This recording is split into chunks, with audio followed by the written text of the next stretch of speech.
مدارس زندہ باد، میرے مدارس زندہ باد، دینی مدارس زندہ باد، میرے مدارس زندہ باد، دیا ہے امن کا پیغام یہ دینی مدارس نے، دیا ہے امن کا پیغام یہ دینی مدارس نے، دیا ہے امن کا پیغام یہ دینی مدارس نے، دیا ہے امن کا پیغام یہ دینی مدارس نے۔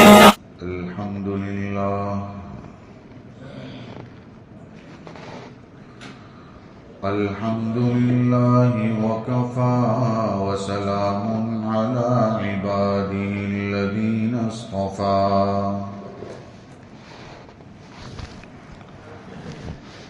وصل وسلم على سيدنا محمد المصطفى وعلى آله وأصحابه نجوم الهدى وقادة التقى، أما بعد، أعوذ بالله من الشيطان الرجيم، بسم الله الرحمن الرحيم، وَلَقَدْ صَدَّقَ عَلَيْهِمْ إِبْلِيسُ ظَنَّهُ فَاتَّبَعُوهُ إِلَّا فَرِيقًا مِّنَ الْمُؤْمِنِينَ وَمَا كَانَ لَهُ عَلَيْهِمْ مِّن سُلْطَانٍ إِلَّا لِنَعْلَمَ مَن يُؤْمِنُ بِالْآخِرَةِ مِمَّنْ هُوَ مِنْهَا فِي شَكٍّ، وَرَبُّكَ عَلَى كُلِّ شَيْءٍ حَفِيظٌ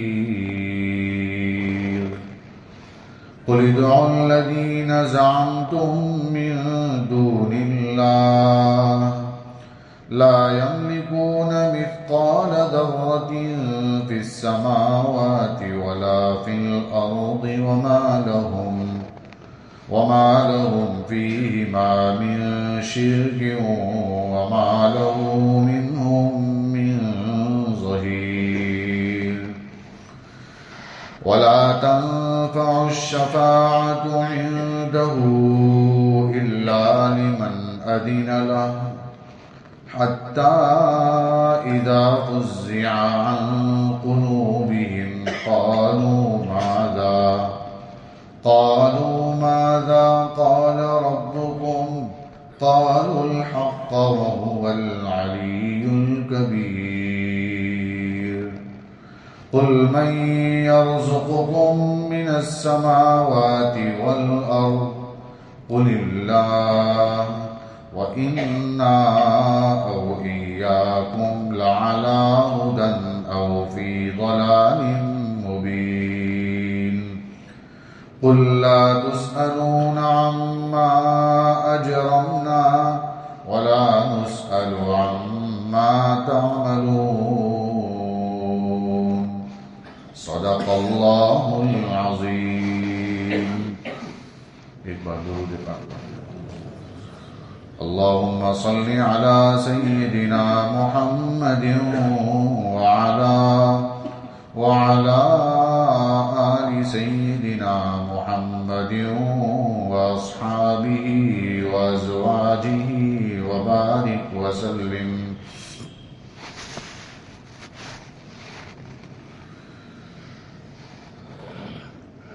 سورہ سبا کی 20ویں، 21ویں، 22ویں، 23ویں، 24ویں، 25ویں آیات تلاوت کی گئی۔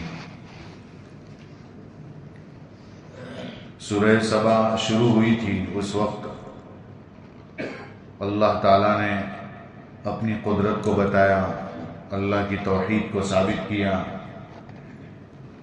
آخرت کا انکار کرنے والوں کی بات کی، پھر یہ بتایا کہ رجوع کرنے والے بندے جو ہوتے ہیں اس میں نشانیاں ہیں ہر رجوع کرنے والے بندے کے لیے۔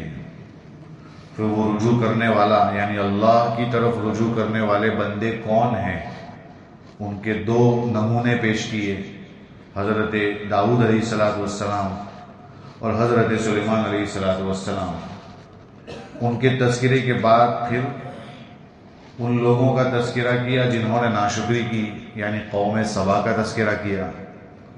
قوم سبا نے ناشکری کی تو اس کا انجام بتایا کہ پھر وہ جو باغات لگے ہوئے تھے پھل فروٹ والے، پھولوں والے، وہ سب باغات ختم کر دیے، اجاڑ دیے، اور وہاں پر بد مزہ پھل، کانٹے دار بیر اور اسی طریقے سے جھاؤ والے پھل آنے لگے۔ یہ کل بتا دیا تھا۔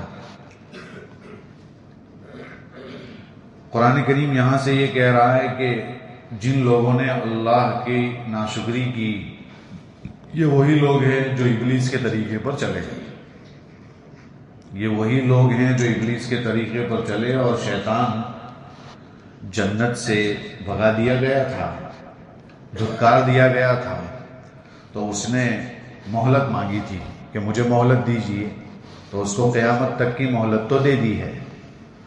پھر اس نے یہ کہا تھا کہ میں یہ آدم کی نسل کو بہت بہکاؤں گا، لَأَحْتَنِكَنَّ ذُرِّيَّتَهُ إِلَّا قَلِيلًا، میں آدم علیہ السلام کی نسل کو پبلک کے بیچ میں، یعنی لوگوں کے اندر، اس میں نسل کو اس کے جھانسا ڈالوں گا، پھنسا دوں گا۔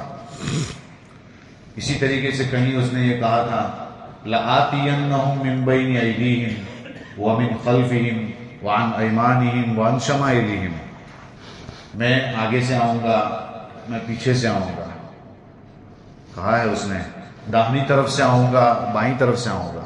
اب غور کیجئے، اس نے ادھر سے بھی کہا کہ ادھر سے بھی بہکاؤں گا، ادھر سے بھی بہکاؤں گا، ادھر سے بھی بہکاؤں گا، ادھر سے بھی بہکاؤں گا، شیطان نے یہ کہا ہے۔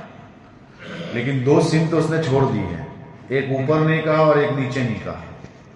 اوپر تو دیکھنے کا بھائی کوئی مسئلہ ہی نہیں ہے کہ اوپر کوئی دیکھے نہ گرے گا، وہ اوپر دیکھ کر چلے گا۔ تو رہا مسئلہ نیچے، چپ چاپ نیچے دیکھیں، اور نیچے سے شیطان نے بہکانے کو کہا نہیں کہ میں ادھر سے بہکاؤں گا، اس لیے نیچے دیکھ کر چلتے رہنا چاہیے۔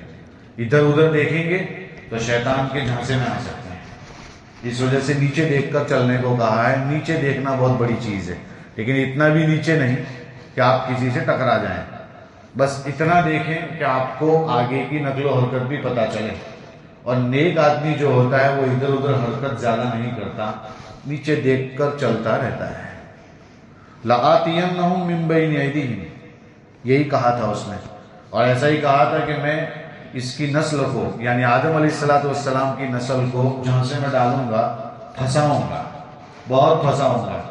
اللہ تعالیٰ نے فرمایا تھا جو تیرے جھانسے میں آ جائے گا وہ میرا نہیں ہوگا، وہ پھر بھی تیرا ہی ہوگا، وہ میرا نہیں ہو سکتا۔ اس لیے یہاں قرآن کریم کہہ رہا ہے وَلَقَدْ صَدَّقَ عَلَيْهِمْ إِبْلِيسُ ظَنَّهُ، ابلیس نے ان پر اپنا گمان سچ کر کے دکھلایا، جو کہ اس نے کہا تھا کہ میں لوگوں کو پھانسے میں ڈالوں گا۔ تو یہ لوگ جو قوم سبا والے تھے جنہوں نے ناشکری کی، گویا کہ ابلیس نے جو اپنی بات کہی تھی وہ سچ کر کے دکھلائی ان کے لیے، چونکہ اس نے ایسا ہی کہا تھا میں پھنساؤں گا، تو ان کو پھنسا دیا۔ فَاتَّبَعُوهُ إِلَّا فَرِيقًا مِّنَ الْمُؤْمِنِينَ، اور ابلیس کی اتباع کون کرے گا؟ وہی کریں گے جو ابلیس جیسا اعمال کرنا چاہتے ہوں گے، ورنہ مومنین کی ایک جماعت آج بھی ایسی ہے جو ابلیس کے جھانسے میں آتی نہیں ہے، شیطان کے پھانسے میں آتی نہیں ہے۔ شیطان تو بہت کوشش کر رہا ہے یہ کر ڈالے وہ کر ڈالے، اس کا کام ہے وسوسے ڈالنا، اس لیے فوسوس الیہ ہے نا، قرآن کریم میں بار بار ہے اس طرح کہ اس نے شیطان نے وسوسہ ڈالا۔ اور قرآن کریم کی آخری جو صورت ہے قل اعوذ برب الناس ملک الناس الہ الناس، یہ پہلے کہا کہ رب کون ہے، اور اس کے بعد فرمایا پناہ چاہتا ہوں من شر الوسواس الخناس، وسواس خناس سے، اور وہ کون ہے کہ جو لوگوں کے دلوں میں وسوسے ڈالتا ہے، الذی یوسوس فی صدور الناس، اور وہ لوگوں کے دلوں میں جو وسوسے ڈالتا ہے وہ انسان ہے کہ جنات ہے؟ کہا کہ وہ جنات بھی ہیں انسان بھی، دونوں طرح کے شیطان ہوتے ہیں، انسانی شکل کا شیطان بھی ہوتا ہے انسان نما، اور جنات بھی ہوتا ہے، دونوں ہوتے ہیں جو وسوسے ڈالتے رہتے ہیں، کبھی اس طرح وسوسہ ڈال دیا، کبھی اس طرح وسوسہ ڈال دیا، کبھی کیا ڈال دیا، کبھی کیا ڈال دیا، دماغ حیران ہو جاتا ہے کروں تو کیا کروں۔ صحابہ کرام رضی اللہ تعالیٰ عنہ کو وسوسے آئے تو اللہ کے رسول صلی اللہ علیہ وسلم نے فرمایا یہ تو اچھا ہے، عین ایمان ہے، اس لیے کہ سونا چاندی خزانہ جہاں ہوتا ہے وہیں تو چور ہاتھ مارتا ہے.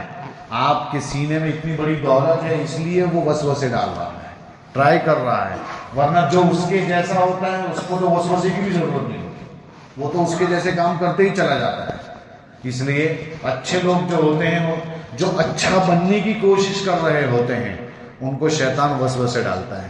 اور جب بھی وسوسہ آئے گھبرانے کی ضرورت نہیں, دھتکار دیجئے, ادھر ادھر کر دیجئے, اپنے آپ کو دوسری چیز میں مشغول کیجئے. فوراً پڑھیے اعوذ باللہ من الشیطان الرجیم, فوراً پڑھیے آمنت باللہ ورسولہ. جب ایسا پڑھیں گے اس کو ٹھوکر لگے گی, وہ بار بار آپ کو وسوسہ نہیں ڈالے گا. لیکن آپ کا کام ہے کہ آپ ہمت سے رہیں. وسوسے تو آتے رہیں گے, وسوسہ آنا یہ کوئی اتنی غلط چیز نہیں, اور اس پر اللہ کی پکڑ بھی نہیں. اس لیے کہ وسوسے پر اگر پکڑ ہونا شروع ہو جائے بہت سارے لوگ پھنس جائیں گے. اس لیے کہ یہ آپ کے ہاتھ میں نہیں ہے, اچانک آ سکتے ہیں. دل میں خیال گزرتا ہے, اگر اس پر پکڑ شروع ہو جائے گی تو پھر بچیں گے کیسے؟ اس لیے فرمایا کہ عمل برا کرو گے تو پکڑ آئے گی, برا نہیں کرو گے خیال آئے گا, اس سے کچھ نہیں ہوگا.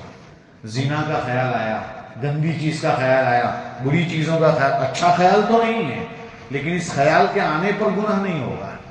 ہاں یہ کر لیا تو گناہ ہوگا. اس لیے فرمایا شیطان تو کام کرتا رہے گا, شیطان کی پیروی ایک جماعت کرے گی, لیکن ایک اللہ والی جماعت ہوگی جو اللہ اور اس کے رسول کو ماننے والی ہوگی. وہ صرف اور صرف اللہ کی پیروی کرے گی, اللہ کی اتباع کرے گی. وما کان لہ علیہم من سلطان, اور ان پر اس کا کوئی غلبہ نہیں ہے, شیطان کا ان پر کوئی غلبہ نہیں ہے. یعنی کوئی یہ کہے کہ پھر جب اللہ ہی سب کچھ کرتا ہے تو پھر شیطان کی طاقت بیچ میں کہاں سے آئی ہے؟ شیطان کی طاقت بیچ میں کہاں سے آئی؟ تو اللہ تعالیٰ نے فرمایا شیطان بھی ایسے ویسے نہیں کرتا, وہ بھی میری مرضی ہوتی, کسی اور کی نہیں ہوتی. اس کو جو کچھ ہم نے تھوڑا بہت غلبہ دیا ہے, تھوڑی بہت طاقت دی ہے, تھوڑا بہت زور دیا ہے, وہ بھی ہم نے دیا ہے اس کو. اور اس کو دیا ہے اس وجہ سے تاکہ میں پہچانوں کہ میرا کون ہے, اس کا کون ہے, میرا کون ہے اور اس کا کون ہے, یہ پہچاننے کے لیے اس کو تھوڑا زور دیا ہے.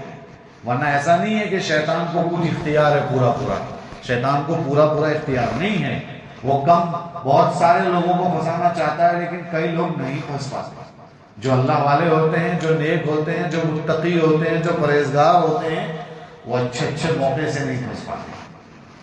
موقع آ گیا آخر تک, جیسے یوسف علیہ السلام کا دروازے بند کر دیے اور زلیخا نے روم میں پیک کر دیا. لیکن یوسف علیہ السلام اللہ کے نبی بننے والے تھے, وہ بہکاوے میں نہیں آئے. جب سب دروازے بند ہو گئے, کوئی نہیں ہے سوائے یوسف کے اور زلیخا کے, تو بہت کچھ ہو سکتا تھا. اس لیے کہ وہاں تیسرا اللہ ہی ہے, لیکن شیطان بھی پھانسا ڈال سکتا تھا اس موقع سے. تو اس موقع سے نہیں پھنسے یوسف علیہ السلام. اور جب اس نے برا کام کرنے کا ارادہ کیا تو یوسف علیہ السلام وہاں سے دوڑے, اور دوڑے وہاں سے. فرمایا آپ کے بس میں جتنا ہے اتنا آپ کر لیجئے, آگے اللہ کا کام ہے. لاک کر دیے تو لاک تو ہو گیا, نکلنا آسان تو تھا نہیں. دروازے تک پہنچنا ہمارا کام تھا برائی سے بچنے کے لیے. وہ دروازے تک یوسف علیہ السلام پہنچ گئے, دروازے کھلتے چلے گئے. اور جب باہر آئے دوڑتے ہوئے تو زلیخا اس کا پیچھا کر رہی تھی یوسف علیہ السلام کا. اور جب ایک دم صدر گیٹ پر پہنچے مین دروازے پر, تو وہاں عزیز مصر کھڑا تھا, وہی زلیخا کا شوہر, وہ وہیں کھڑا تھا. اب ہانپ رہے ہیں جیسے ہم بہت تیز دوڑ رہے ہیں اور ایک دم سے سامنے استاد آ جائے تو کیا ہوگا, سمجھ میں نہیں آئے گا اب کیا کہوں. ایک دم تیز دوڑ رہے ہیں تو وہ جو پیچھے دوڑ رہا تھا وہ کہے گا استاد یہ پریشان کر رہا ہے, یہ کہے گا استاد یہ مغرباری کر رہا ہے. تو ایسا ہی ہوا, ایک دم دوڑتے گئے تھے. اور پھر جب قریب پہنچے تو عزیز مصر کو یہی کہا جائے. تو یوسف علیہ السلام نے کہا اس نے, انہوں نے کہا اس نے بہکایا, اس نے, وہ کہ اس نے بہکایا. کہا کہ دیکھ لیجیے آپ. ایک بچے نے گواہی دی, ایک بچے نے وہاں گواہی دی تھی اور کہا تھا کہ دیکھو قمیص کس کا آگے سے پھٹا ہے کہ پیچھے سے پھٹا ہے. اگر آگے سے پھٹا ہو تو غلط کون ہوگا؟ غلط یوسف علیہ السلام ہوگا اور زلیخا صحیح ہوگی. اور اگر پیچھے سے پھٹا ہوگا تو پھر غلط زلیخا ہوگی, یوسف سچے ہوں گے. ان کان قمیصہ قد من قبل فصدقت وهو من الكاذبین وان کان قمیصہ قد من دبر فکذبت وهو من الصادقین. چھوٹا سا بچہ گہوارے میں جھولے میں گواہی دے رہا ہے, فَكَذَبَتْ وَهُوَ مِنَ الصَّادِقِينَ فَلَمَّا رَأَىٰ قَمِيصَهُ قُدَّ مِن دُبُرٍ قَالَ إِنَّهُ مِن كَيْدِكُنَّ، کہا کہ دیکھو قمیص دیکھا تو پیچھے سے پھٹا ہوا نکلا، اس لیے کہ وہ دوڑنا چاہ رہے تھے اور زلیخا کھینچ رہی تھی. یہ ہے زلیخا کھینچ رہی تھی، پھٹ گیا پیچھے کا قمیص. کہا کہ یہ تو عورتوں کا مکر ہے، ان کیدکن عظیم، اور عورتوں کا مکر بہت ڈینجر ہوتا ہے. یوسف اعرض عن ھذا، اس سے دور ہو جاؤ. واستغفری لذنبک، زلیخا اپنے گناہ سے معافی مانگ، انکی کنت من الخاطئین، تو غلطی کرنے والوں میں سے. یہ قرآن اتنا نقل کر رہا ہے، آگے تفصیل ہے. شیطان نے اس طریقے سے بہکایا تھا. وما کان لہ علیہم من سلطان، یہاں شیطان نے ان کو بہکایا تھا، وہ تو نہیں بہک پائے یوسف علیہ السلام، چونکہ وہ تو منتخب بندے تھے. انہوں نے بھی بہکایا، شیطان نے ان کو بہکایا، تو پھر انہوں نے اللہ کے شکر سے اعراض کیا، ناشکری کی. پھر حالات کیا ہوئے آپ کے سامنے ہیں. الا لنعلم، شیطان کو کوئی غلبہ نہیں ہوتا ان کے اوپر، مگر یہ کہ ہم تمیز کریں ان لوگوں کی جو آخرت پر ایمان لاتے ہیں ان لوگوں سے جو آخرت کے بارے میں شک میں مبتلا ہیں. تو جو شک میں مبتلا ہیں اور جو آخرت پر ایمان لاتے ہیں، دونوں کو الگ کرنا چاہتے ہیں. کون الگ ہے؟ کون اللہ کی بات مانتا ہے، کون نہیں مانتا. وَرَبُّكَ عَلَىٰ كُلِّ شَيْءٍ حَفِيظٌ، اور ایسا مت سمجھنا تمہارا رب ہر چیز پر نگران ہے، ہر چیز دیکھ رہا ہے. کون کدھر جا رہا ہے، کہاں جا رہا ہے، کدھر جا رہا ہے، سب اللہ تعالیٰ دیکھ رہا ہے. یہ بتانے کے بعد پھر واپس اپنے مرکزی موضوع پر آ گئے. مرکزی موضوع وہی توحید اصل ہے، تم اللہ کی عبادت کرنا، ادھر ادھر مت جانا، اس لیے توحید پر آ گئے. قُلِ ادْعُوا الَّذِينَ زَعَمْتُمْ، قرآن کا اصل موضوع ہی یہ ہے کہ اللہ کو ایک مانو، نبی کی رسالت کو مانو، اور اس کے بعد موت کو مانو، قیامت کو مانو، آخرت کو مانو، موت کے بعد دوبارہ زندہ ہونے کو مانو. اس لیے کہ سب کا مدار تو اسی پر ہے، اس لیے بار بار اس کو ذکر کریں گے. قُلِ ادْعُوا الَّذِينَ زَعَمْتُم مِّن دُونِ اللَّهِ، کہہ دیجیے آپ کہ جو تم دوسرے خداؤں کو پکارتے ہو نا، چونکہ ان کے تو کئی خدا ہیں. جو ہے یہود تو عزیر علیہ السلام کو اللہ کا بیٹا کہتے ہیں، اور مسیح جو ہے مسیحی لوگ، عیسائی لوگ حضرت عیسیٰ علیہ السلام کو اللہ کا بیٹا کہتے ہیں. وہ اللہ تعالیٰ ہی مانتے ہیں ان کو، ثالث و ثلاثہ، تین میں سے ایک خدا مانتے ہیں ان کو. اور آپ مشرکین کے تو کئی خدا ہیں، چلتے پھرتے پتہ نہیں کتنے خدا ہیں. ہر کنکر ان کا شنکر ہے، اور ہر پتھر ان کی دیوی ہے. یہ ان کا حال، پتھر ان کی دیوی ہے اور شنکر جو ہے ہر کنکر ان کا شنکر ہے. یہ ان کا حال ہے، ہر جگہ چلتے پھرتے ادھر ادھر. اور ہمارے اندر سے بھی کچھ لوگ ایسے ہو گئے ہیں جو قبر پرست بن گئے ہیں. وہ بھی شرک سے کم نہیں ہیں، شرک سے کم نہیں ہیں، بہت زیادہ بڑا شرک ہے. قبر کو مانتے ہیں، قبر کو پوجتے ہیں، قبر کو سجدہ کرتے ہیں. تو ہندو بھی تو یہی کہتا ہے نا کہ ہم جو ہے کھڑی کی پوجا کرتے ہیں، آپ سوئی ہوئی کی پوجا کرتے ہیں. فرق کیا ہے؟ ہندو یہی کہتا ہے ہم کھڑی کی پوجا کرتے ہیں، آپ لیٹی ہوئی کی کرتے ہیں. اور آپ یہ بھی دیکھیے کہ ان کے اندر آپ دیکھیں گے تو آپ کو ماتائیں بہت ملیں گی، اور ہمارے اندر بابا بہت ملیں گے. تو ہمارے اندر کھڑے بابا، سیدھے بابا، لیٹے بابا، اتنے بابا بہت مل جائیں گے آپ کو، اور ان کے اندر ماتائیں بہت مل جائیں گی. آپ غور کریں گے تو آپ کو پتا چلے گا ہم میں اور ان میں فرق کیا رہے گا. ادھر چلتے ہیں، ادھر چلتے ہیں، ادھر چلتے ہیں، سب جگہ آپ کو. اور قبر پرست کا حال یہ ہوتا ہے کہ وہ قبر کے پاس جا کے قبر سے مانگتا ہے، جبکہ قبر میں جو موجود ہوتا ہے اس کو بھی اللہ نے دیا ہوتا ہے. جب وہ اللہ کا محتاج ہے تو ہم کیوں نہ اللہ سے مانگیں. پھر آپ سے یہ کہوں گا، سجدہ کرنے کی اجازت ہوگی اگر کسی کی قبر پر، تو کون سی قبر سب سے اچھی؟ اللہ کے رسول صلی اللہ علیہ وسلم. جب وہاں نہیں تو کہیں نہیں، کسی جگہ سجدہ نہیں کر سکتے. آپ سے بڑی دنیا میں کوئی ہستی نہیں ہے. آپ نبیوں کے نبی ہیں، آپ سب سے اعلیٰ ہیں، اور آپ ہی کے لیے کائنات سجائی گئی ہے. تو پھر آپ حقدار تھے اس کے، لیکن جب آپ کو نہیں تو کسی اور کو بھی نہیں. اس لیے کہا یہاں پر کہ تم جو دوسروں کو پکارتے ہو تمہارے خدا. ہم نے آپ کو اس سے پہلے بھی بتایا تھا کہ شاہ ولی اللہ محدث دہلوی رحمۃ اللہ علیہ نے فرمایا، دنیا کے سب لوگ اس بات پر تو متفق ہیں کہ اللہ ایک ہے، اور اللہ واجب الوجود ہے، اور اللہ پیدا کرنے والا ہے. اللہ موجود ہے اور اللہ پیدا کرنے والا ہے، اس میں تو سب ہمارے ساتھ ہیں. بات کہاں آتی ہے کہ اب دنیا کا نظام کون چلا رہا ہے. تو وہ تدبیر کے معاملے میں دوسرے لوگ کہتے ہیں کہ اللہ نے اپنا نظام عزیر کو سونپ دیا، اپنا نظام عیسیٰ مسیح کو سونپ دیا. یہ لوگ کہتے ہیں اپنا نظام ان سب باباؤں کو، ان کو سونپ دیا، ان کو سونپ دیا. مطلب ان کے ذہنوں میں ایسا ہے، جبکہ سورہ سجدہ میں ہے کہ آسمان سے لے کر زمین تک کا سارا نظام کون چلاتا ہے؟ اللہ ہی چلاتا ہے. اگر اللہ ہی چلاتا ہے، یہ ہی کی ضرب ہر وقت لگنی چاہیے کہ اللہ ہی چلاتا ہے، کوئی اور نہیں.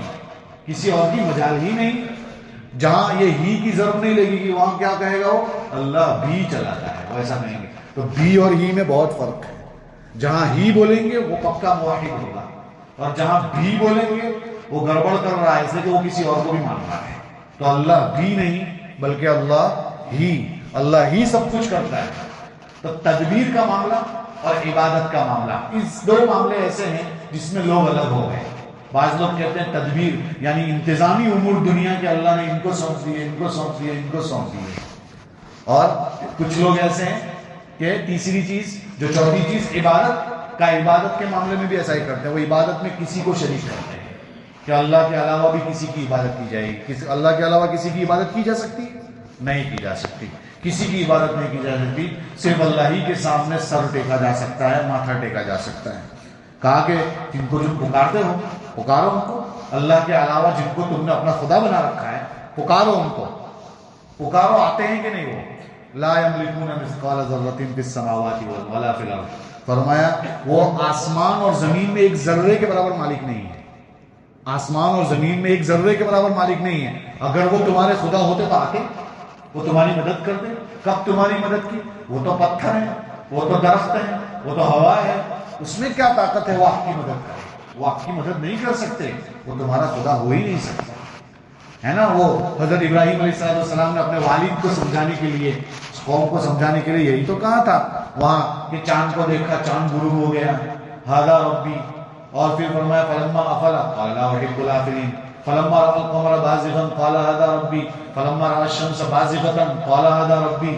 یہی تو کہا تھا کہ سورج کو دیکھا کہ یہ میرا رب ہو سکتا ہے، بہت بڑا ہے، یہ بہت بڑا ہے. پھر جب وہ بھی غروب ہو گیا کہا کہ یہ تو پھر یہ بھی نہیں میرا خدا ہو سکتا، اس لیے کہ جو غروب ہو جائے وہ خدا کیسے ہوگا؟ قال یا قوم انی بریء مما تشركون انی وجهت وجهي للذی فطر السماوات والارض حنیفا وما انا من المشرکین. یہ ابراہیم علیہ السلام کا جملہ گھر سے بھی نکال دیے گئے یہ سب کرنے کے بعد. تو بہرحال مجھے صرف یہاں یہ بتانا ہے کہ بہت سارے لوگ اللہ کے علاوہ کسی کو مانتے ہیں، ہاتھ میں دوہرا پہنتے ہیں اور سمجھتے ہیں کہ جو ہے یہ دوہرا سب کچھ کرتا ہے. گاڑی چلا رہا تھا اور گاڑی چلاتے چلاتے ایک دم سے سلپ کھاتے ہوئے بچا، گھر پہنچا، فلاں جگہ ایک دم سلپ کھا رہا تھا لیکن بچ گیا. کہا کیسے بچا؟ کہا دوہرا پہنا تھا نا میں نے، دوہرا اس نے مجھے بچا لیا. تو دوہرا کچھ نہیں کرتا بھائی، وہ دوہرا کیا کرے گا؟ یہ جو بولا نا اس نے کہ دوہرا کرتا ہے، یہ شرک ہے، یاد رکھیے گا. اس لیے کہ آپ کی گاڑی کو بچانے والا کون ہے؟ اللہ ہے. آپ دوہرے میں کیا طاقت ہے؟ دوہرے میں کوئی طاقت نہیں ہے. دوہرے نے بچایا، بابا نے بچایا، لوکٹ نے بچایا، تاویز نے بچایا. یہ ہمارے علاقوں میں شرکیہ چیزیں گھس گئی. سب کچھ کرنے دھرنے والی ذات جب اللہ کی ہے تو پھر کھانسی بھی کھائیں تو کہیں گے اللہ نے کہا ہے تو ہوا ہے، کسی اور نے نہیں. لیکن یہاں گھر میں 2 بار جو کھانسی آ جائے تو ذرا چیک کرو کچھ ہے تو نہیں گھر میں. ایسا لوگوں کا دماغ ایسا ہو گیا ہے. نہیں میرے بھائیوں، یہ ایسا ہی تھا. اچھا یہ لوگ ان کو کیوں مانتے تھے؟ ان سے جب کہا گیا کہ آپ مانتے کیوں ہیں اتنا سب کو؟ کہا کہ اس لیے کہ دنیا کے جو بادشاہ ہیں ان کے پاس اگر جانا ہو تو ان کے پاس جانے کے لیے کوئی چاہیے بیچ میں ایک آدمی. اس لیے کہ ڈائریکٹ بادشاہ تک نہیں جا سکتے. آج بھی بڑے بڑے لوگوں کے پاس جانا ہو تو ایک دم سے تو جا نہیں سکتے، آپ کو بیچ میں ایک آدمی چاہیے جو وہاں تک پہنچائے. تو انہوں نے دنیا کے بادشاہ کی طرح اللہ کو سمجھا. دنیا کے بادشاہ کی طرح انہوں نے کس کو سمجھا؟ اللہ کو سمجھا. تو وہ کیا کہنے لگے کہ جب دنیا کے بادشاہ کے پاس جانا ہو تو بیچ میں کوئی واسطہ چاہیے، تو اللہ تک جانا ہو تب بھی تو کوئی چاہیے. اس لیے ہم نے ان کو خدا بنا رکھا ہے کہ یہ ہماری وہاں جا کے بات کریں گے، یہ بات کریں گے. جبکہ سفارش کسی کی چلتی نہیں ہے. اللہ کے دربار میں سفارش کس کی چلے گی؟ آگے آ رہا ہے، ہر ایک کی نہیں چلتی. یہ نہیں ہے کہ وہاں جا کے کوئی بھی کھڑا ہو گیا اور کہا اللہ اس کو معاف کر دے تو معافی ہو جائے گی. ایسا تھوڑی نہ ہے، ایسا نہیں ہے. سفارش کرنے والے کی شرائط ہیں، وہی سفارش کر سکتا ہے. سب کو سفارش کا حق حاصل نہیں ہوگا. آپ سمجھ سکتے ہیں، لوگ سمجھتے ہیں خواجہ صاحب سفارش کریں گے نہیں، ان کا دامن پکڑ لیں گے تو پہنچ جائیں گے، خواجہ کا دامن نہیں چھوڑیں گے، ایسا بولتے ہیں. تو ان کا دامن پکڑ لیں گے تو جنت میں پہنچ جائیں گے. اتنا سستا اگر ہوتا تو پھر مسجدیں آباد کرنے کی ضرورت ہی کیا ہے؟ نماز پڑھنے کی ضرورت ہی کیا ہے؟ بس ان کا دامن پکڑیں گے نا پہنچ جائیں گے جنت میں. اتنا سستا نہیں ہے. اگر اتنا سستا ہوتا تو صحابہ اکرام کو تو اللہ کے رسول بھی رہتے، تو ان کو نماز پڑھنے کی ضرورت ہی کہاں تھی؟ جب نبی ہی ہے، نبی الانبیاء ہیں، تو بس وہ تو انہی کے ساتھ چلے جاتے ہیں. لیکن وہاں تو حال کیا ہے؟ حضرت ابو بکر فرماتے ہیں کاش کہ میں کسی مومن کے بدن کا بال ہوتا کاش کہ میں کسی درخت کا پتا ہوتا، کاش کہ میں فلاں ہوتا. کیوں؟ تاکہ میرا حساب کتاب تو نہ ہوتا. اس لیے کہ حساب کتاب کا بہت ڈر ہے، بہت ڈر ہے. حضرت عمر رضی اللہ تعالیٰ عنہ موت سے پہلے اپنی پیشانی رکھ رہے ہیں زمین پر کہ عمر کی مغفرت اب ہو جائے تو کامیاب ہے، جبکہ اللہ کے رسول جنت کی بشارت دے چکے ہیں.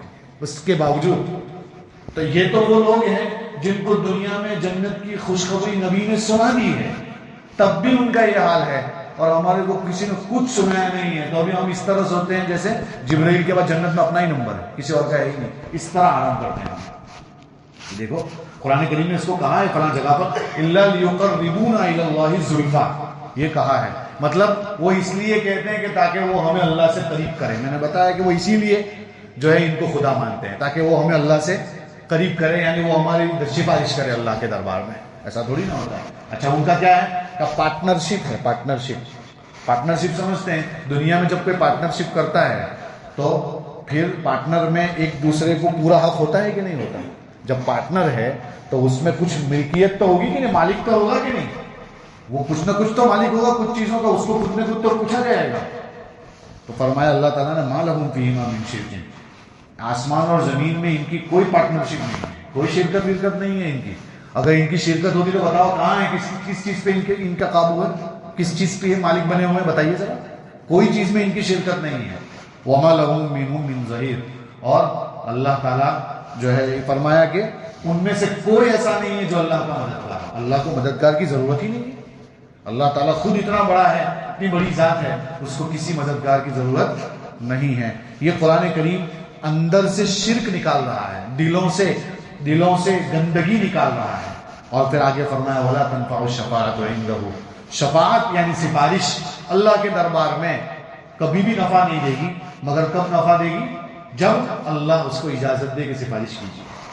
دیکھیے سفارش کرنے والا مومن ہونا چاہیے. سفارش کرنے والا اللہ کے دربار میں کس کی سفارش قبول ہوگی وہ بتا رہا ہوں. سفارش کرنے والا مومن ایمان والا ہونا چاہیے. نمبر 1، جس کے لیے سفارش کی جا رہی ہے وہ بھی ایمان والا ہونا چاہیے. 2 ہوئی. اور تیسرا، سفارش کی اجازت اللہ نے دی ہو. یہ تیسرا. یہ 3 شرطیں ہوگی تب جا کے سفارش ہوگی، ورنہ کسی کی سفارش نہیں ہوگی. پہلی شرط، سفارش کرنے والا کون ہو؟ ایمان والا ہو. جس کے لیے سفارش کی جا رہی ہے وہ کیسا ہو؟ وہ بھی ایمان والا ہو. اور تیسری چیز کیا بتائی؟ سفارش کس کی مرضی سے ہوگی؟ اللہ کی اجازت سے ہوگی. اگر یہ 3 چیزیں ہوگی تو سفارش کا حق ہوگا، ورنہ کسی کو نہیں. اب آپ بتائیے کوئی کافر بھی سفارش کر سکتا ہے؟ نہیں کر سکتا. سفارش کرنے والا کافر ہو سکتا ہے؟ نہیں ہو سکتا. اس لیے کہ ایمان والا ہی سفارش کر سکتا ہے، کوئی اور نہیں.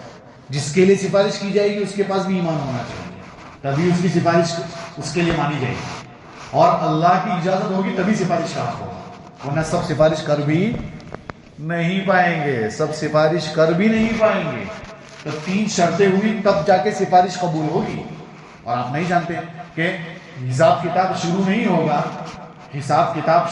ہوگا تو سب پریشان ہو گئے تھے کہ سورج بالکل سوا نیزے پر ہوگا، میدان محشر میں سوا نیزے پر ہوگا. مطلب ابھی سورج کتنا دور ہے، چاند سے بھی دور ہے اس وقت. لیکن جب گرمی ہوتی ہے تو کیسا ہوتا ہے وہ آپ کو پتا ہے. ایسا لگتا ہے جیسا سامنے سورج آ گیا ہے، اتنی خطرناک گرمی لگتی ہے نا. تو جب ایسا لگو کہ ہمارے یہ چھت پر آ جائے سورج تو بتائیے کیا حال ہوگا گرمی کا. قیامت میں ایسا ہی ہوگا، اتنا قریب آ جائے اور لوگ پسینے میں شرابور ہوں گے. اور اس وقت میں کچھ خوش نصیب ایسے ہوں گے جن کو عرش کا سایہ نصیب ہوگا. کچھ ایسے ہوں گے جو گناہوں میں ڈوبے ہوئے ہوں گے، جس کے جتنے گناہ ہوں گے وہ اتنا ڈوبا ہوگا. کوئی ایسا ہوگا جو گھٹنے تک گناہوں میں ڈوبا ہوگا تو اس کو پسینہ اتنا ہی ڈوبا ہوگا، پسینے میں اتنا ڈوبا ہوگا. کوئی ایسا ہوگا جو یہاں تک، کوئی ایسا ہوگا یہاں تک، کوئی پورا ہی ڈوب گیا ہوگا پسینے میں. پریشان ہوں گے، حساب کتاب شروع نہیں ہو رہا ہے، کب شروع ہو جائے، جو بھی ہو جائے فیصلہ ہو جائے، لیکن ہو جائے. اتنے پریشان ہو جائیں گے. کوئی جائے، سب لوگ مل کر جائیں گے آدم علیہ السلام کے پاس. آدم علیہ السلام کہیں گے میں نہیں کر پاؤں گا. پھر جائیں گے نوح علیہ السلام کے پاس، نہیں کر پاؤں گا. سب نبی انکار کریں گے، معذرت پیش کریں گے. سب اپنی اپنی چھوٹی چھوٹی چوک بتائیں گے. حالانکہ نبی تو معصوم ہوتا ہے، لیکن وہ اپنی چھوٹی چھوٹی چوک بتائیں گے. آدم علیہ السلام کہیں گے کہ میں نے تو جو ہے وہ جنت میں غلطی سے دانا کھا لیا تھا، بھول سے. تو میں کیا اللہ کے سامنے سفارش کر پاؤں گا، میری ہمت نہیں ہے، حالانکہ نبی ہیں، سب کے ابو ہیں، پھر بھی نہیں۔ نوح علیہ السلام کہیں گے میں نہیں کر پاؤں گا، پھر ابراہیم علیہ السلام کہیں گے میں نہیں کر پاؤں گا، وہ کہیں گے میں نہیں کر پاؤں گا، عیسیٰ علیہ السلام تک لوگ جائیں گے نہیں کر پائیں گے، تو سب مل کر پھر نبی کریم صلی اللہ تعالیٰ علیہ وسلم کے پاس جائیں گے، تو آپ سجدے میں جائیں گے۔ بعض علماء نے لکھا 10 سال تک آپ سجدے میں رہیں گے، 10 سال تک آپ سجدے میں رہیں گے، بعضوں نے یہ لکھا۔ اور آپ سجدے میں کیا بولیں گے اللہ کی تعریف؟ آپ صلی اللہ علیہ وسلم فرماتے ہیں اس وقت تو اللہ ہی میرے دل میں ڈالے گا کہ مجھے اللہ کی اب کیا تعریف کرنی ہے۔ تو آپ ابھی اللہ کے رسول فرما رہے ابھی مجھے نہیں معلوم، لیکن اس وقت اللہ میرے دل میں ڈالے گا کہ مجھے کیا تعریف کرنی ہے، تو اللہ کی حمد بیان کریں گے۔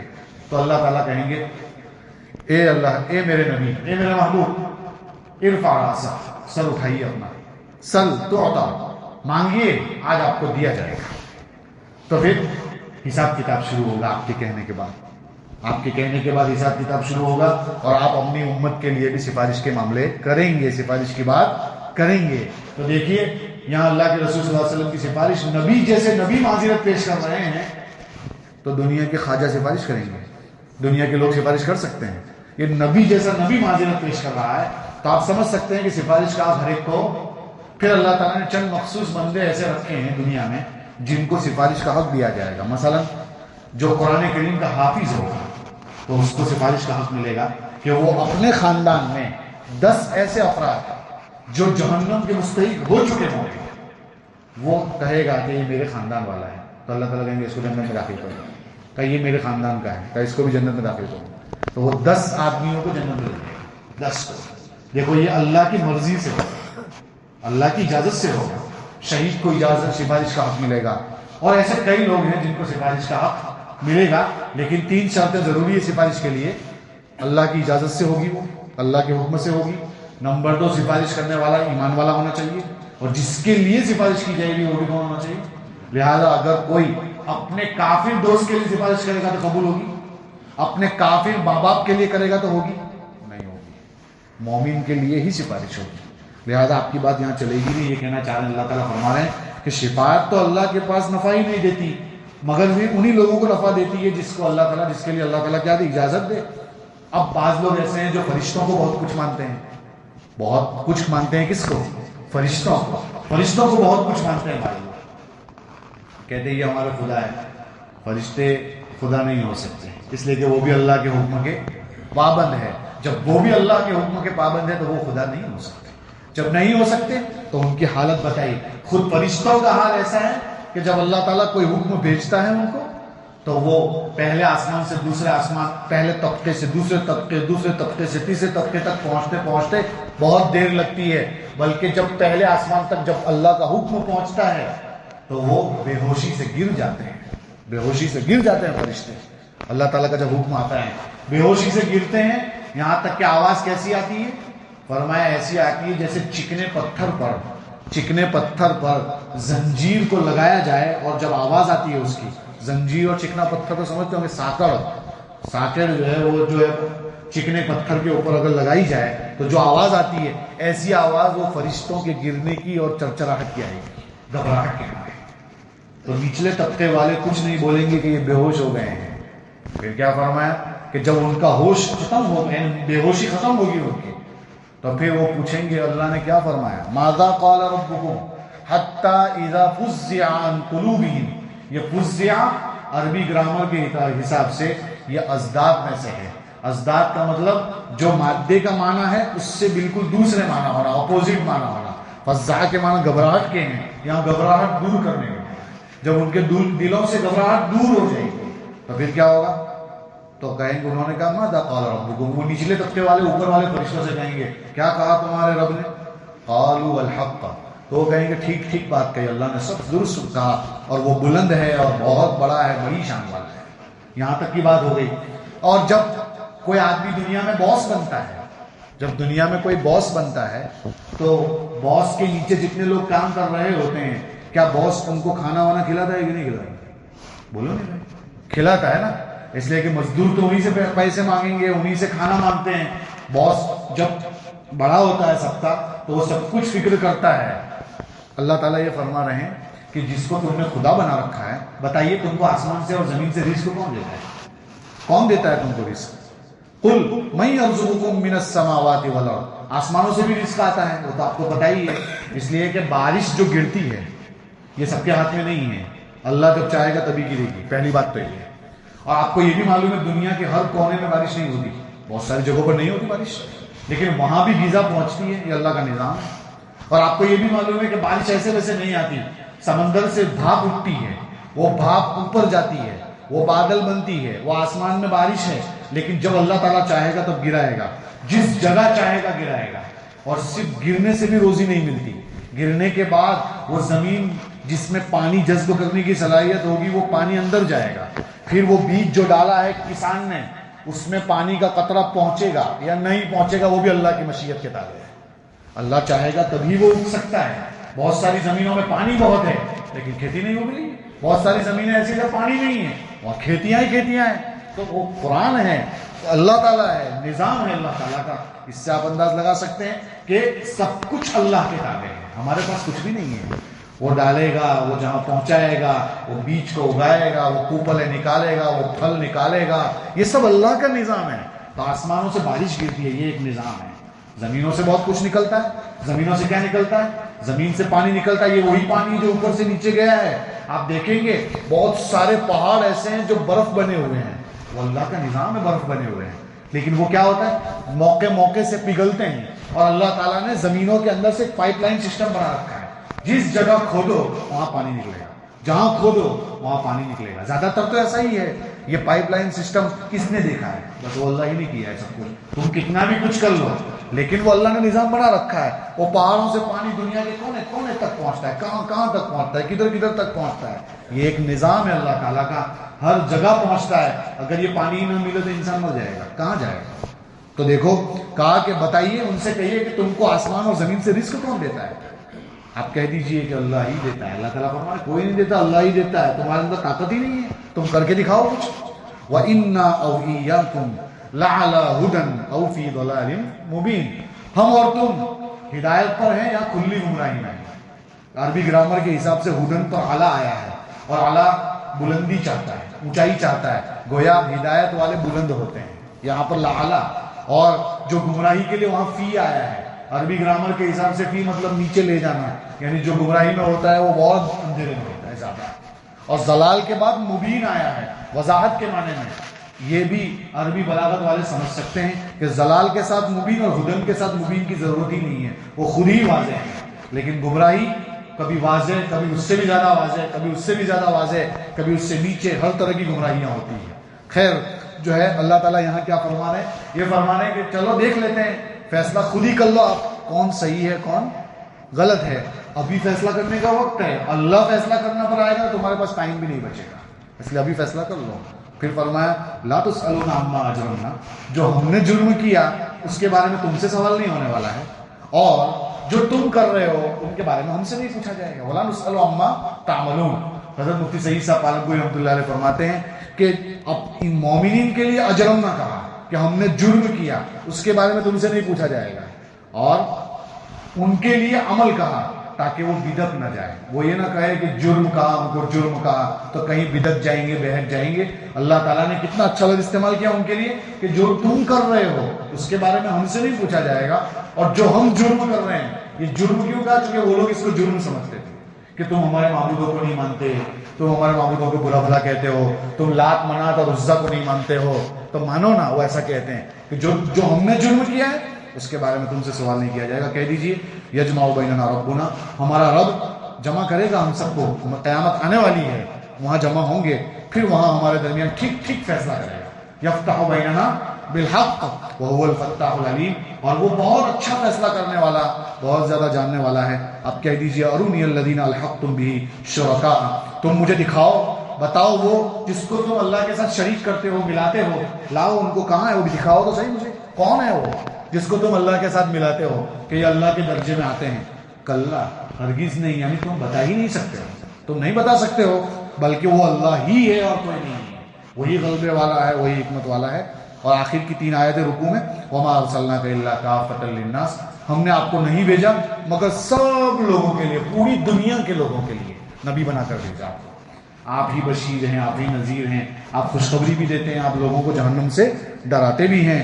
وَلَكِنَّ أَكْثَرَ النَّاسِ لَا يَعْلَمُونَ، لیکن اکثر لوگ جانتے نہیں ہیں. اور وہ یہ کہتے ہیں یہ قیامت کب آئے گی، یہ وعدہ کب پورا ہوگا، اگر تم سچے ہو تو ابھی لا کر دکھاؤ قیامت. یہ بار بار ایسا کہتے ہیں وہ. اللہ تعالیٰ نے فرمایا اس کا بھی ایک وقت متعین ہے، جب وہ آئے گی ایک گھڑی پیچھے نہیں جائیں گے، ایک گھڑی آگے نہیں جائیں گے. لا تستأخرون عنہ ساعة ولا تستقدمون، نہ ایک گھڑی پیچھے ہوں گے نہ ایک گھڑی آگے ہوں گے. اس کا ایک وقت متعین ہے، جب وہ آ جائے گا پھر کسی کو چانس نہیں ملے گا. یہ بار بار قیامت آنے والی ہے، اس کا تذکرہ ہے. یہ جو اوپر والی آیت ہے وما ارسلناک الا کافۃ للناس، اس میں نبی کی نبوت کو بتایا کہ آپ صلی اللہ علیہ وسلم پوری دنیا کے لوگوں کے لیے، قیامت تک کے لوگوں کے لیے نبی بنا کر بھیجے گئے. یہ آپ کی خصوصیات میں سے ہے. ہر نبی یا تو کسی علاقے کے لیے نبی بنا کر بھیجا گیا یا کسی قوم کے لیے نبی بنا کر بھیجا گیا، لیکن آپ صلی اللہ تعالی علیہ وسلم دنیا جب تک رہے گی، قیامت تک آنے والے لوگوں کے لیے آپ نبی بنا کر بھیجے گئے. یہ آپ کی خصوصیات میں سے ہے. آپ کی ایک خصوصیت یہ بھی ہے کہ وہ ختم بالنبیون، اور نبیوں کی انتہا میرے اوپر ہو گئی، یعنی نبوت مجھ پر ختم ہو گئی، نبوت مجھ پر ختم ہو گئی. اب میرے بعد کوئی نبی نہیں آئے گا. حضرت مولانا قاسم صاحب نانوتوی رحمۃ اللہ علیہ فرماتے ہیں کہ یہ جو خاتم النبیین کا، یعنی آپ آخری نبی ہیں، آپ پر نبوت ختم ہو گئی.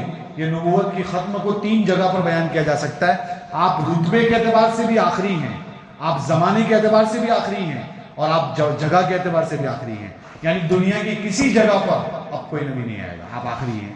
دنیا کے کسی وقت میں، یعنی آئندہ اس کے اتنے سال بعد، اتنے سال بعد، اتنے سال بعد کوئی نبی نہیں آئے گا. زمانے کے اعتبار سے بھی آپ آخری نبی ہیں، مکان کے اعتبار سے بھی آپ آخری نبی. دنیا کے کسی خطے میں اب کوئی نبی نہیں آئے گا. اور رتبے کے اعتبار سے بھی آپ سب سے اعلیٰ ہیں، اس لیے کہ آپ نبی الانبیاء ہیں. آپ نبی الانبیاء ہیں. اللہ تعالیٰ نے آپ کو بہت ساری صفات دی، تو آپ صفات کے مرکز ہیں. اور جتنے نبی کو صفات دی ہے وہ صفات کے مجمع ہیں. مجمع اور منبع کا مطلب سمجھیے. آپ سمجھیے، ایک ہوتا ہے پانی چشمے سے نکلتا ہے، اور ایک ہوتا ہے پانی تالاب میں جمع ہوتا ہے. تو پانی چشمے سے بھی پی سکتے ہیں، پانی تالاب سے بھی پی سکتے ہیں. فرق کیا ہے؟ وہ چشمے سے نکل رہا ہے، تالاب میں جمع ہو رہا ہے. تو جتنے نبیوں کو اللہ نے صفات دی، مثلا یوسف علیہ السلام کو حسن دیا، خوبصورتی دی، اور آپ جانتے ہیں کہ آدھا حسن دنیا کا یوسف علیہ السلام کو دیا گیا. بہت خوبصورت، بہت زیادہ خوبصورت تھے، جس کی وجہ سے وہ کہا تھا نا کہ لواحی زلیخا، کہ زلیخا کی سہیلیوں نے یوسف علیہ السلام کی پیشانی کو دیکھا، یوسف علیہ السلام کی پیشانی کو دیکھا. لو رأین جبینہ، جب وہ پیشانیوں کو دیکھ لیتی، اگر وہ تو یہ کر لیتی جو انہوں نے کہا کہ جو ہے زلیخا کی سہیلیوں نے یوسف علیہ السلام کو دیکھا تو انگلیاں کٹوا دی، انگلیاں کٹوا دی، انگلیاں کٹوا دی. فرمایا کہ حضرت عائشہ رضی اللہ تعالیٰ عنہ فرماتی ہے کہ اگر وہ میرے محبوب کو دیکھ لیتی تو گردنیں کٹوا دیتی، اس لیے کہ میرے محبوب کا حسن سب سے اعلیٰ. ابھی آپ کو بتایا میں نے کہ یوسف علیہ السلام کا حسن ہے، لیکن یہ آیا کہاں سے ہے؟ اللہ کے رسول سے آیا. اس لیے کہ اللہ کے رسول منبع ہے، چشمہ ہے، پھوٹتا یہاں سے ہے، ادھر سے پھوٹتا ہے، ملتا ان کو ہے، ان سب کو ملا. لیکن آپ تو مرکز ہے، آپ تو منبع ہے.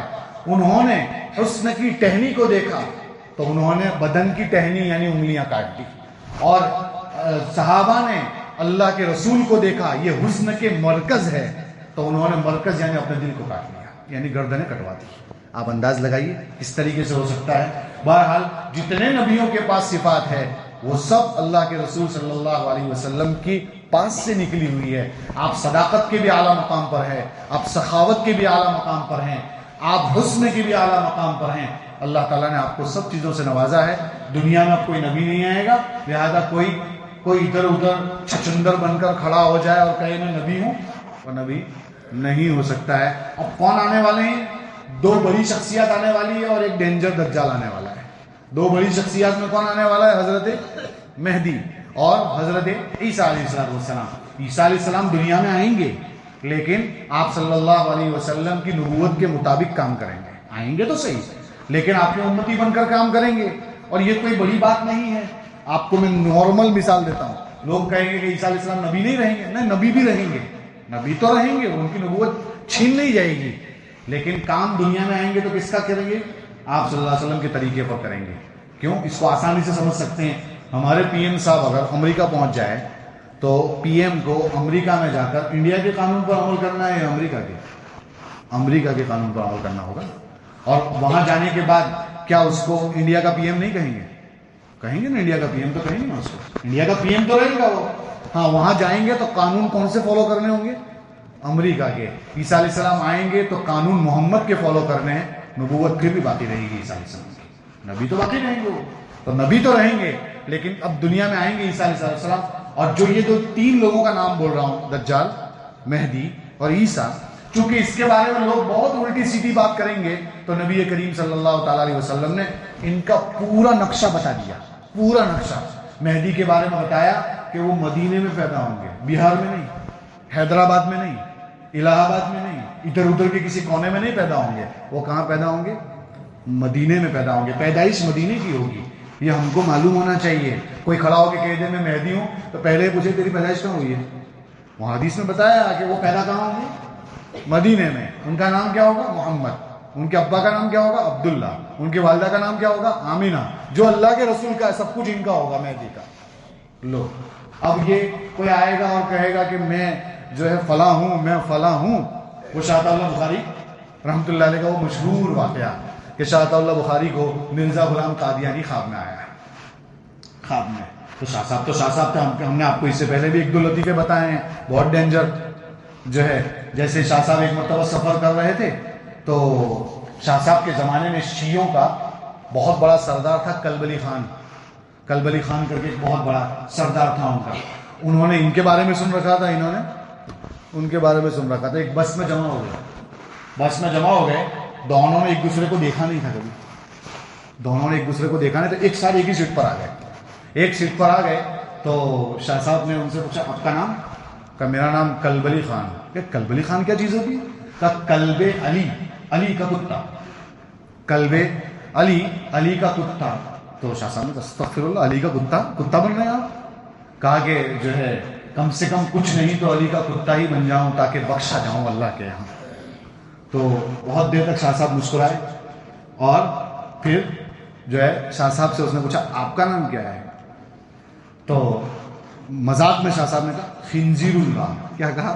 خنزیر اللہ, کہ میں اللہ کا خنزیر ہوں. جب علی کا کتا بخشا جا سکتا ہے تو اللہ کا خنزیر کیوں نہیں بخشا جا سکتا, یہ فرمایا. اور پھر فرمایا بھائی بہت کتے گھوم رہے ہیں, کچھ کسی سے کچھ ہوتا نہیں ہے, ایسا کچھ نہیں ہوتا. تو یہ بروقت جواب دیا, ایک دم موقع سے جواب دیا. تو شاہ اللہ کو مرزا غلام قادیانی خواب میں آیا. شاہ صاحب نے خواب میں کہا خبیث کہیں کہ تو نے نبوت کا دعویٰ کیا, اللہ کے رسول صلی اللہ علیہ وسلم سے آگے بڑھنے کی کوشش کی.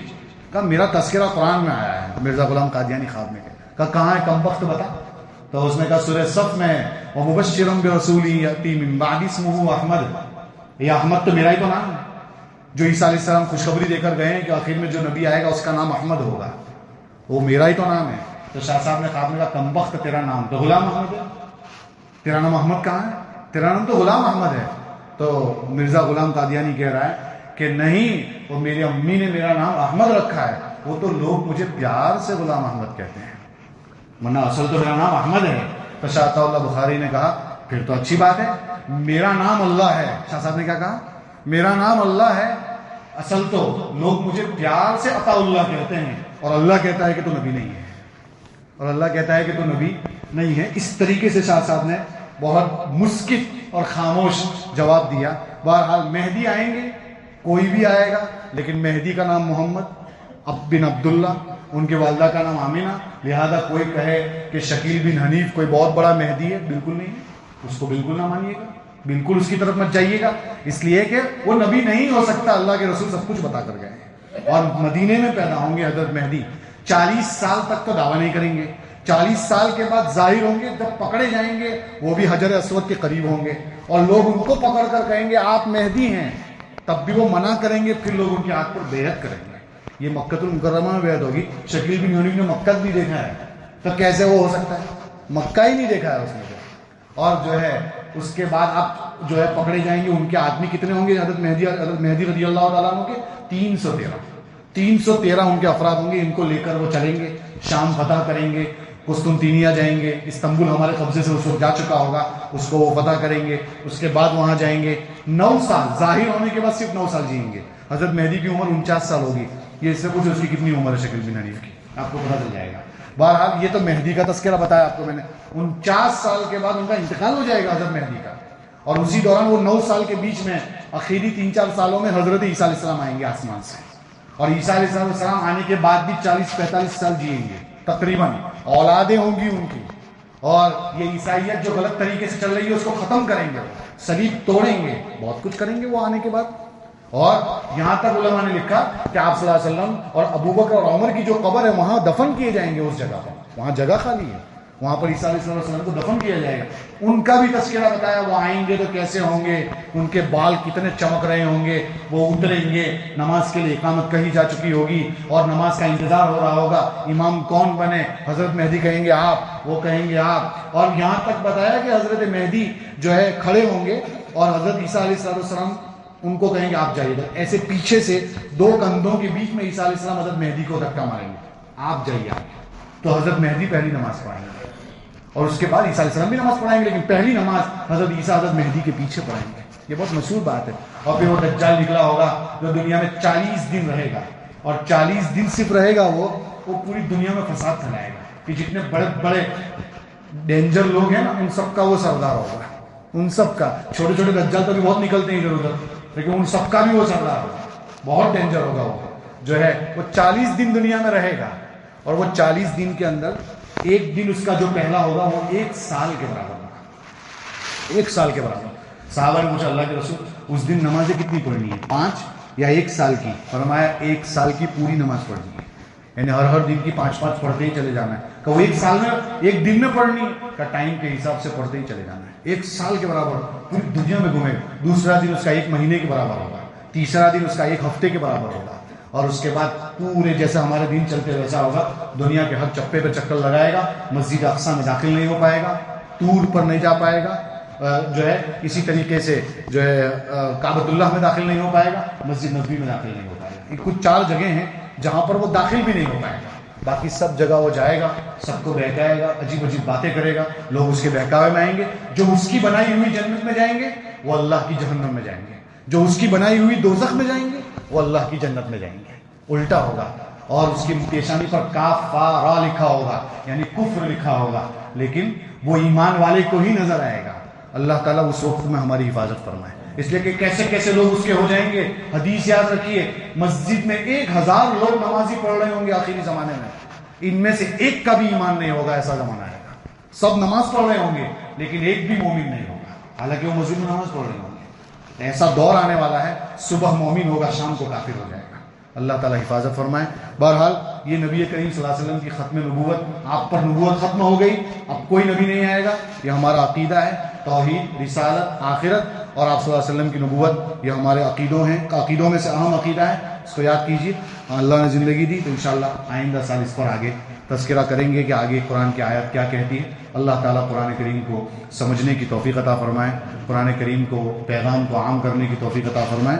بس اب آخری بیان رات کو ہوگا, جو ہے تراویح کے بعد تھوڑی دعا ہوگی مختصر, اس کے بعد پھر وطر ہوگی, اس کے بعد تھوڑا سا بیان ہوگا, پھر دعا ہوگی انشاءاللہ تعالی. اللہ تعالیٰ عمل کرنے کی توفیق عطا فرمائے. اللهم صل على سيدنا محمد وعلى ال سيدنا محمد وبارك وسلم. ربنا آتنا في الدنيا حسنة وفي الآخرة حسنة وقنا عذاب النار. لا الہ الا انت سبحانك انی كنت من الظالمین. یا اللہ گناہوں کو معاف فرما, خطاؤں سے درگزر فرما.